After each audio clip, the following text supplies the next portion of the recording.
Venezuela हमले के बाद ट्रंप के खिलाफ दुनिया ने घेराबंदी करी शुरू। बिल हुआ पेश, अगर सब देशों ने भर दो हामी तो बच नहीं पाएंगे ट्रंप।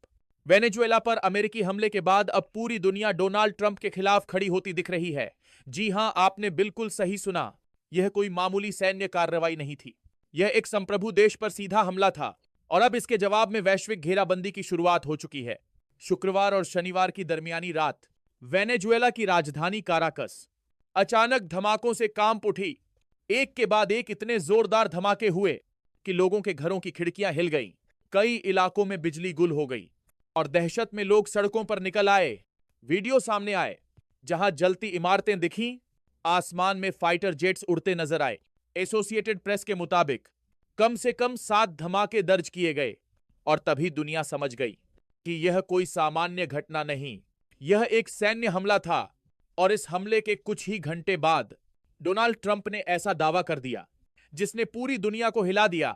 ट्रंप ने कहा कि वेनेजुएला के राष्ट्रपति निकोलस मादुरो और उनकी पत्नी को गिरफ्तार कर लिया गया है और उन्हें देश से बाहर भेज दिया गया है। ट्रंप ने यह भी कहा कि अमेरिका ने वेनेजुएला के खिलाफ बड़े पैमाने पर सफल सैन्य कार्रवाई की है।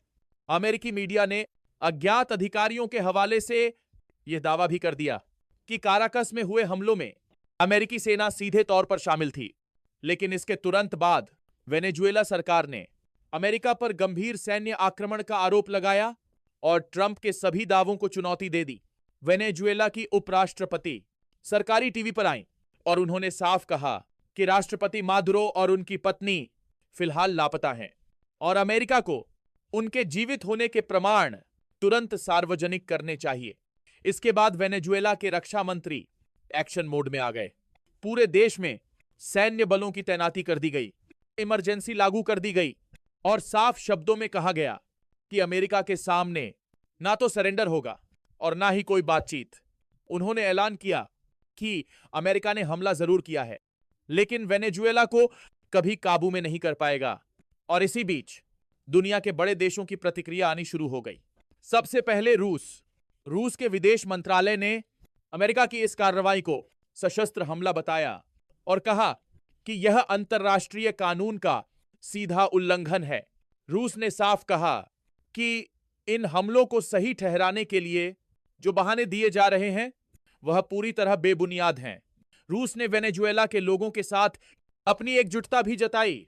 रूस ने यह भी चेतावनी दी कि अगर राष्ट्रपति मादुरो और उनकी पत्नी को जबरदस्ती देश से बाहर ले जाया गया है तो यह संप्रभुता का गंभीर उल्लंघन होगा और अंतर्राष्ट्रीय कानून पर सीधा हमला माना जाएगा।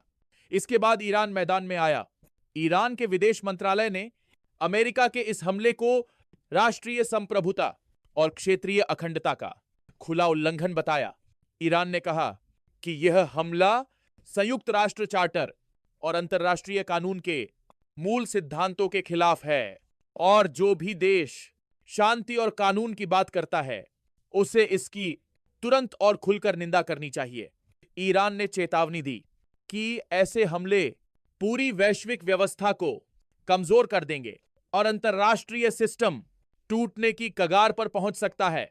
क्यूबा ने भी इस हमले को आपराधिक हमला करार दिया और अंतर्राष्ट्रीय समुदाय से तत्काल हस्तक्षेप की मांग कर दी। अब सवाल उठता है कि आखिर अमेरिका ने यह हमला क्यों किया? अमेरिका का दावा है कि निकोलस मादुरो ड्रग कार्टेल का मुखिया है।